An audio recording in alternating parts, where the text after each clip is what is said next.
कण कण मेरा मन मन मेरा, कण कण मेरा मन मन मेरा, सीताराम सीताराम, ज़ारफ राम टॉपर राम, ज़ारफ राम निट भी राम, सिट भी राम, हम भी राम। गुड मॉर्निंग, उम्मीद करते हैं राधे राधे, जय सीताराम। आज हमारा टॉपिक का है कण कण में, मतलब स्मोक का है।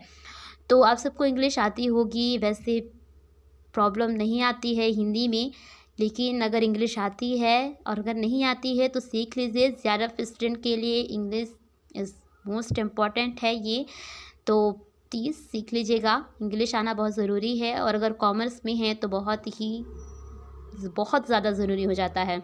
तो उसमें मैं आपको पहले थोड़ी बताती हूँ। स्मोक फायर हेतु इंग्लिश आप पढ़ के बताइएगा, ठीक है ना, इसी बहाने प्रैक्टिस हो जाएगी। अनुमान में धुएं हेतु और अग्रि, ये एक शुद्ध हिंदी से, शुद्ध हिंदी आनी भी बहुत ज़रूरी है।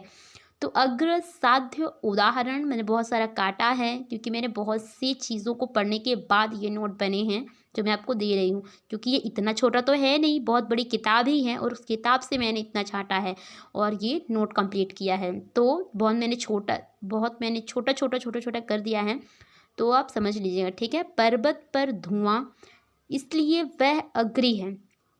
व्याप्ति पर आधारित, मतलब व्यापक यानी पूरे, ठीक है ना। अनुमान, परिकल्पना पता है। भारतीय तर्कशास्त्र में धुआं किसके रूप में प्रयोग होता है, ये आपको जानना बहुत ही ज़रूरी है। ऐसे इतने ज़्यादा ज़रूरी नहीं है, इसमें आपको सिर्फ इसकी इतना जानना कि सामान्य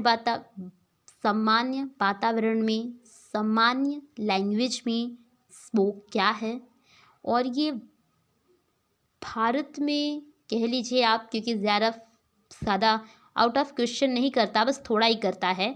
नेक्स्ट है हिस्टोरिकल रिसर्च, ऐतिहासिक अनुसंधान में पुराने दस्तावेजों, रिकॉर्डों, साक्ष्यों, अतीत आदि के विश्लेषणों के बारे में बात करता है।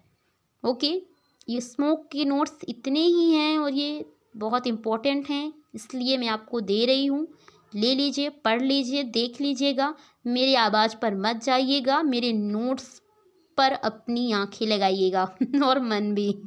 Thank you so much, bye bye bye. Like तो आप लोग करते ही होंगे, कहने की तो मुझे ज़रूरत नहीं है। Thank you so much, bye bye. Please like, subscribe, comment. Thank you, जय सीताराम, राधे राधे।